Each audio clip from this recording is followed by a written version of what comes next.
Tonight on Reporting Scotland, the Health Secretary says closing a children's ward at the Royal Alexandra Hospital in Paisley was one of the most difficult decisions she's made. A nun tells the Scottish Child Abuse Inquiry of her remorse about allegations of child sex abuse at Smileham Park Home. The acting Chief Constable of Police Scotland says he wasn't told his boss was to return to work in the midst of an investigation over his conduct. Award-winning actress Emma Thompson on sexism, the Oscars and the fight for human rights. You can't just say, well, now we've got that human right, that's set in stone. Because as we know, it can be removed like that as soon as you've got enough people behind you with guns. So human rights has to be insisted upon generationally. And with the Winter Olympics coming up in South Korea next month, we find out why the all-Scottish curling teams believe winning a medal with Team GB is a realistic prospect.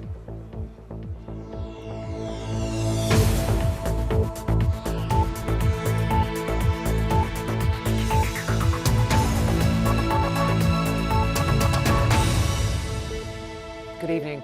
The Health Secretary has described the decision to close a children's ward at the Royal Alexandra Hospital in Paisley as one of the most difficult she's made. Shona Robinson's admission came as campaigners called for a reversal of the decision to transfer some children's services from Paisley to the Royal Hospital for Children in Glasgow. Katie Hunter reports. 8-year-old Alex has cerebral palsy. He's a regular at Ward 15 at the Royal Alexandra Hospital in Paisley. His mum's angry about the decision to transfer children's inpatient and daycare to the Royal Hospital for Children in Glasgow. Ward 15 is a lifeline for my son. My son requires it, not just my son, loads of families within Remshire and in Inverclyde, a lot of families, lots of children, it's in the kids' best welfare, getting it right for every child. This afternoon, Karen's case was raised in the Scottish Parliament. Parents like Karen Meikle have told her story to the Paisley Daily Express today about what it means for her 8-year-old son who has a life-limiting condition. Labour's Neil Bibby accused the Health Secretary of snubbing parents and asked her to visit Paisley to explain her decision. I met with the parents and listened to their concerns, and I also, listened to the local doctors who have been involved in treating those same children. And therefore, I had to make a decision, and the decision I made was based on the very clear local clinical advice from those doctors who know the children very well indeed, that this was in the best interest of those children. The future of children's services at the RAH has long been a political issue. The First Minister was challenged about Ward 15's future in a 2016 BBC debate. The SNP's record, there's no proposals to close that particular ward. Shona Robinson told MSPs today the submission from NHS Greater Glasgow and Clyde came in March 2017, after the First Minister made that statement. Regardless of the politics, Karen and her family say they'll continue to campaign. We want this decision reversed and we want this decision reconsidered.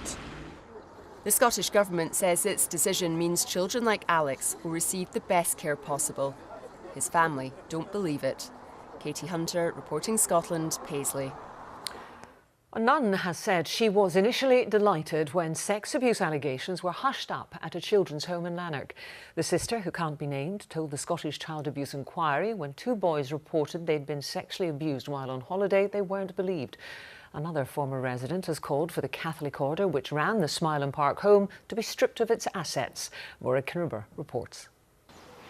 The nun said she cared for 2 boys at Smileham Park who reported they'd been sexually abused by a man called Brian Daly. They were not believed. The police were not informed. The sister said she was told they wouldn't be allowed back to the Daughters of Charity home because those boys did not withdraw their claims. The 73-year-old nun said she was delighted it was all hushed up at the time. Pressed on this, she said she was pleased it had gone away. When she later heard Daly had been convicted for a series of child sex offences, she said she realised she should have said something. She felt very guilty about it. Last year, Daly, a visitor at Smileham, was jailed for 10 years for sex crimes against children in various care homes across Scotland during the 1970s. The inquiry also heard from a former resident who said he'd been sexually abused by another man at Smileham. He alleged regular beatings by one nun and humiliation. Giving evidence by video link from Australia, he said he feels he was lied to about his 4-year-old brother's death and still does not know where he is buried. Other sisters and priests knew this was going on, was there when the abuse was going on. That's the physical abuse. They are also answerable, and as far as I'm concerned, the Catholic Church is answerable. That organisation should be stripped of all its assets, disbanded, and the assets used to help children in the future.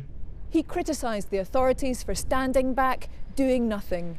He called for action against the Catholic Church and said people must be made to answer for what they've done. The inquiry continues. Maura Kinniburgh reporting Scotland, Edinburgh. Scotland's acting Chief Constable said he was kept in the dark about plans to allow his boss an early return to work while complaints were investigated. In the event, the decision was reversed following an intervention by the Justice Secretary. Susan Deacon, the new chair of the Scottish Police Authority, said she backed his action. More now from our political editor, Brian Taylor. Scotland's Chief Constable Phil Gormley is still on special leave pending the investigation of complaints.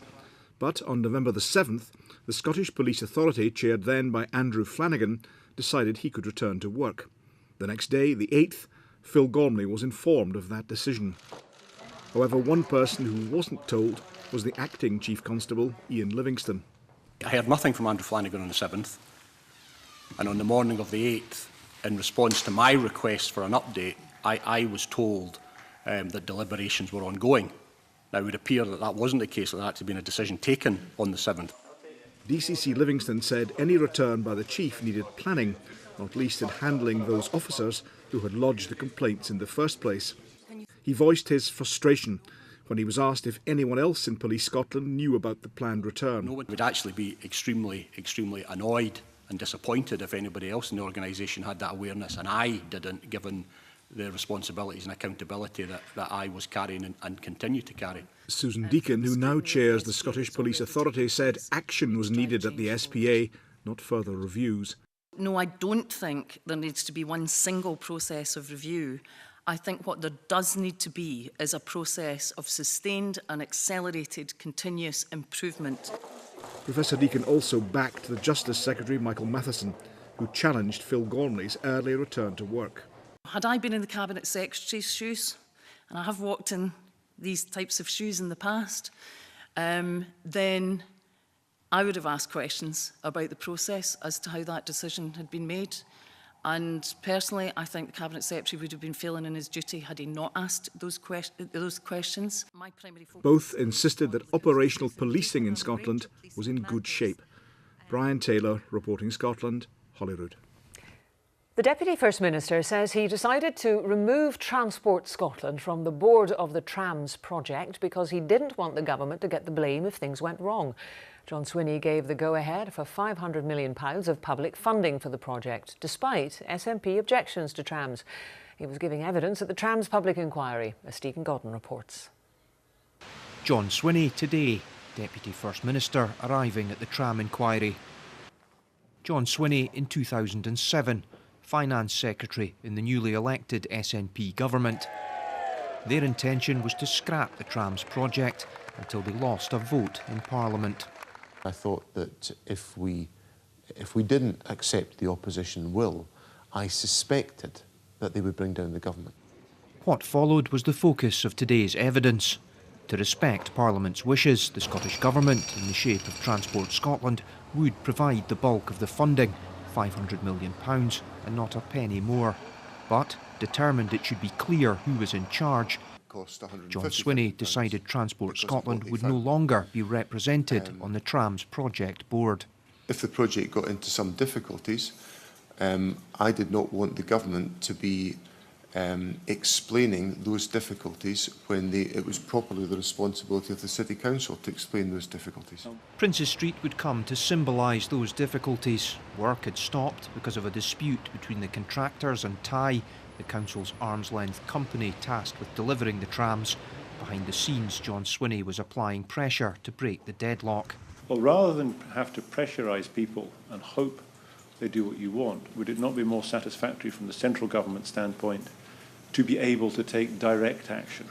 Well, for that we'd have to be the owner of the project, and at no stage were we. But in late 2010, he told the council they had to agree to mediation. I thought the project was in perilous condition, and all that I had been briefed about by TAI about the strength of their contractual position and their ability to exert that degree of control over the contractor was, well, I had no confidence in that analysis. Cementing arrangements that would eventually see a shortened tram line completed involved Transport Scotland again becoming practically involved. Now that the trams are up and running, Mr Swinney was asked with hindsight whether he would have done anything differently. He told the inquiry, other than a few minor details, the answer was no. He was satisfied with the major strategic decisions that were taken at the time. What went wrong and why are questions facing Lord Hardy. His inquiry continues. Stephen Godden, reporting Scotland. It's emerged that a 74-year-old man died after he became stranded in heavy snow while working on a wind farm in East Ayrshire. The man and a younger colleague were left without heat or power at Craigdarroch Farm in New Cumnock. Police Scotland's mountain rescue team traced the pair after the alarm was finally raised on Sunday night.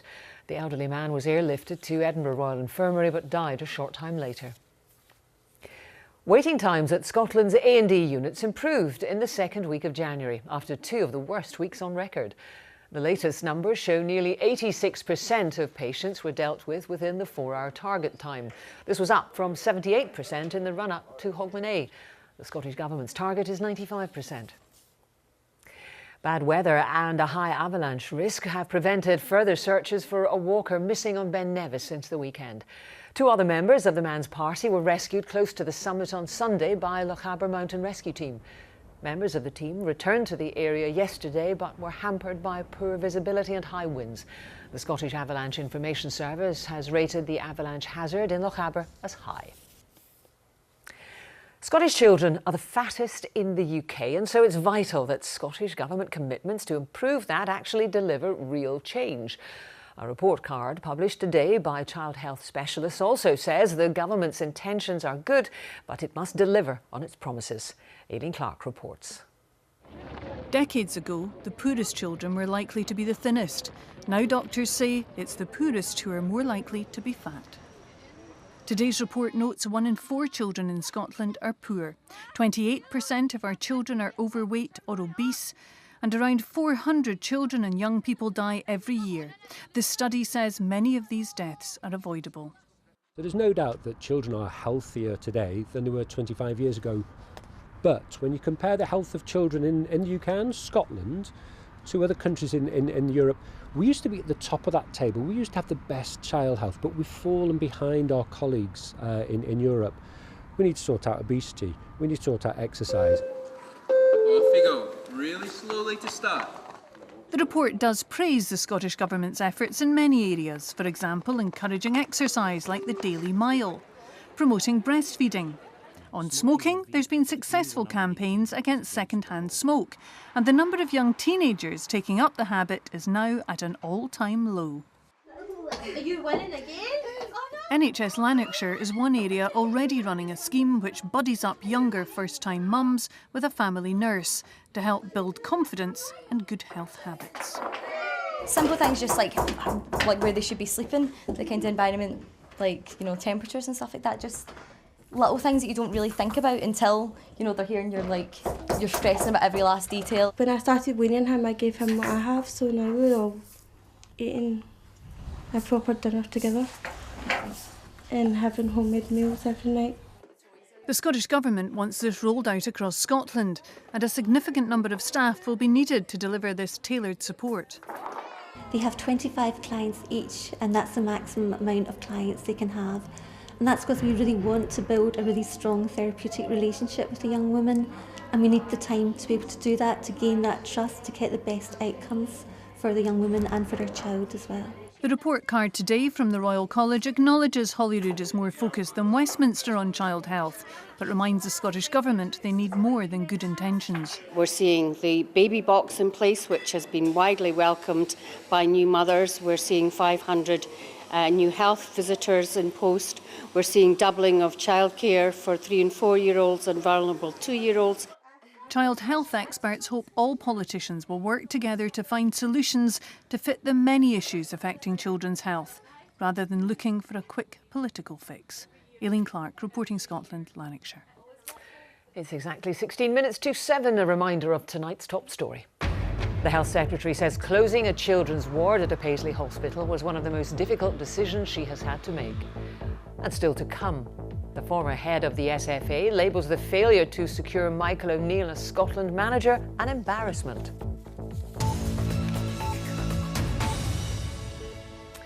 Emma Thompson is in Edinburgh in her role as ambassador for a charity that supports the most vulnerable refugees. She's been talking human rights and Hollywood with our correspondent Glenn Campbell. Panting at the foot of a tall pine tree. She's a writer, actor and activist, playing an increasingly prominent role campaigning on human rights. Each generation you have to redefine what it is because it changes all the time. You can't just say, well, now we've got that human right, that's set in stone. Because as we know, it can be removed like that as soon as you've got enough people behind you with guns. In Edinburgh, Emma Thompson's picking up a big donation from the People's Postcode Lottery for the Helen Bamber Foundation, which helps refugees and asylum seekers. And she wants the UK to do more for those fleeing war and oppression. I've never met any refugee who's managed to survive and not been impressed and amazed at their resilience. And, you know, I feel as though the country's always a better place. Outspoken on sexual harassment following the Harvey Weinstein scandal, Emma Thompson hopes it will lead to a permanent change of culture. All women, bar none, from the age of maybe 8 onwards will have a story to tell you. So, you know, if that horrifies you, then open your eyes. Because this is a sexist society. Full stop. I mean, it's not about, you know, ooh, when was the last time you experienced sexism? Every day. Every day. I'm putting it with the Oscars now. The award-winning star cast an eye over today's Academy Award nominations, which include Gary Oldman in the Best Actor category. It's just wonderful, Gary. He's absolutely brilliant and great to see him being recognised. Great to see Frances McDormand and Meryl and all those women. No, it's good. No stranger to honours herself, Emma Thompson thinks the movie industry has too many red carpet ceremonies and should cut back on the number of gongs it gives. Glenn Campbell, reporting Scotland. It's claimed the introduction of average speed cameras on a 50-mile section of the A90 in the northeast has led to a huge reduction in the number of speeding drivers. The cameras between Stonehaven and Dundee were switched on in October. Transport Scotland says surveys have shown 99% of drivers on the A90 are now complying with the speed limit, compared to 3 out of every 5 vehicles recorded speeding before. An embarrassment. That's how the former head of the Scottish Football Association has described the failed attempt to secure Michael O'Neill as the next Scotland manager. Gordon Smith's comments came as unhappy board members prepare some tough questions for their chief executive, and as another managerial contender rules himself out. Here's our senior football reporter, Chris McLaughlin. Horror headlines for the SFA the day after being turned down by Michael O'Neill. When the knockback came, the criticism was sure to follow. Now, as well as some back page anger, there's also some boardroom anger here at the National Stadium, because some members who were not chosen to be part of the selection committee to find a new manager are not pleased with how the process has been handled. They don't want to speak on camera, but they're determined to let their chief executive know their feelings here at a board meeting next week. Something that doesn't surprise a man who has been in the top job.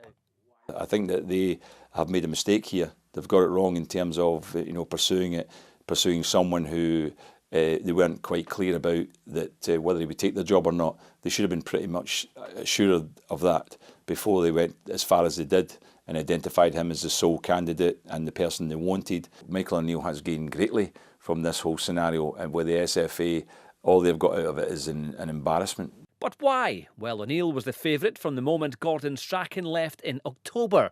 November and December came and went. Then finally on the 18th of this month, talks 4 days later, it was thanks, but no thanks.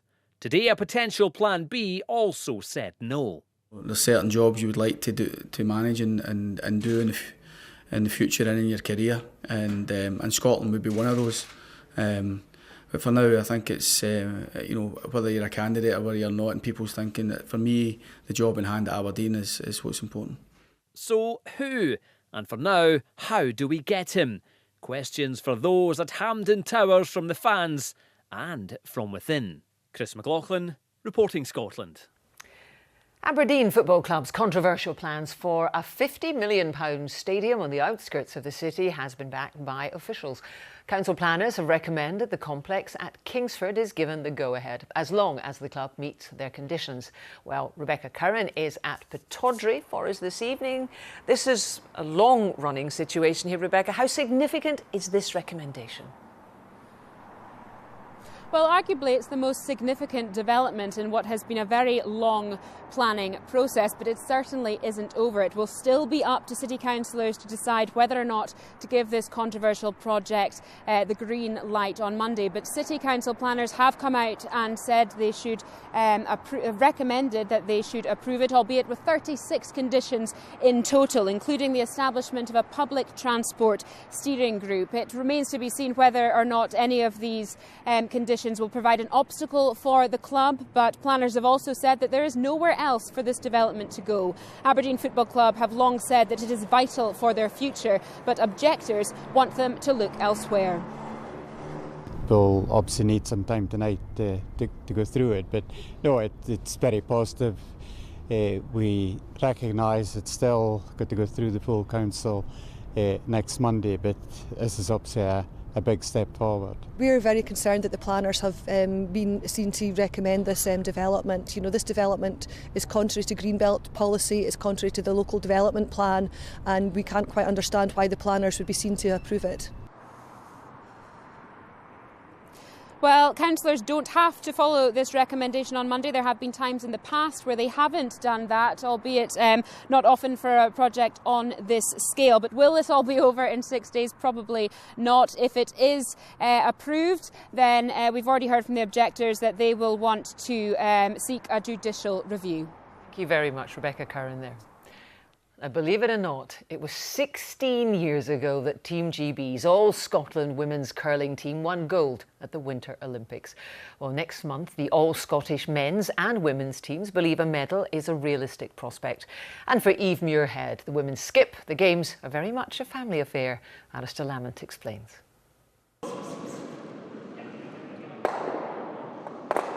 These curlers are among Great Britain's best hopes for a medal in Korea. The All-Scots makeup of both men's and women's teams is nothing new, but this time there are even closer ties. There's the brothers Kyle and Cammy Smith, and now there's not one Muirhead, but three. It's been a lifetime dream to compete at an Olympic Games, and to be able to do it alongside my brother and sister is just, it's massive to me and the whole family. Mum and Dad are really proud that they've got their three children heading out to Olympic Games together. I spent my whole career really competing against my brother, so I never actually thought for 1 minute that we would both be going out together in the same rink, and to have that on top of the fact that my sister's heading out as well, it's just quite surreal. And the brushes go in the air, and Britain have won the bronze medal. Eve and her team can call on previous Olympic experience. They won bronze in Sochi 4 years ago and have their sights set even higher now. If you were to ask any athlete, they're going to say they want a medal, they're going to say they want this gold medal. I think if we go out there and we bring the best out of each other, enjoy it as well, that's all we can ask right now, and a medal will obviously be great, but that'll be the bonus. But it's a different story for Kyle Smith's rink. This is fresh territory for them, but having beaten David Murdoch's silver medal winning team to Olympic selection, they're confident of justifying their place. I think we've proven ourselves to the selectors why we needed chosen, and I think we're definitely the right team to go to this game, so there's no doubt in my mind about that. They had a brilliant Olympics and they did very well to get the silver medal, so it's something definitely that we would like to do one better than. A gold is what both teams dream of, to stand on top of the podium just as Rona Martin's Olympic champions did in Salt Lake City in 2002. Alistair Lamont reporting Scotland. Well, let's get the weather now, and cause there a storm on the horizon. Indeed, Jackie. Storm Georgina is on its way. Good evening to you all. Well, at the moment, things are rather dry out there. We've lost that heavy rain off to the east coast, and there will be some dry weather for a time with some clear spells. But then our attention does draw to this system arriving from the Atlantic. It has been named Storm Georgina by the Irish Meteorological Service, where they have an amber warning in force for Ireland. But for us here in Scotland, we are expecting some storm force gusts possible across parts of the northwest, with gale to severe gale force gusts quite widely across the country. A Met Office yellow be aware weather warning is in force for us here for the Northern Isles, the Western Isles, across the Northwest Highlands, across to parts of Murray and Aberdeenshire as well, Perthshire, Argyll and Bute. And it's valid from 1 o'clock in the morning until 2 o'clock tomorrow afternoon. But here we have the drier weather for a time. Before that system does arrive, it will bring some heavy rain for a time, some snow up over the hills, and those strong to gale force south to southwesterly winds. Now, temperatures dipping to around 2 to 4 Celsius. And these black circles that I've put on the map represent the wind gusts. So by 5 o'clock in the morning, you can see gusts widely up to 50 miles per hour, but up to 60 miles per hour across parts of the northwest. But the winds will peak during the morning commute. So around 7 to 9 o'clock in the morning, we're expecting our strongest gusts, so travel delays are likely and restrictions possible on the bridges and for the ferries as well. So if you're heading out around 8 o'clock, there will still be some rain across Shetland, gusts here reaching around 50 miles per hour. Across parts of the northwest here, we could have gusts reaching up to 70 miles per hour, so very strong winds. And elsewhere too, some showery rain, some drier weather in between, and temperatures 6 to 7 degrees.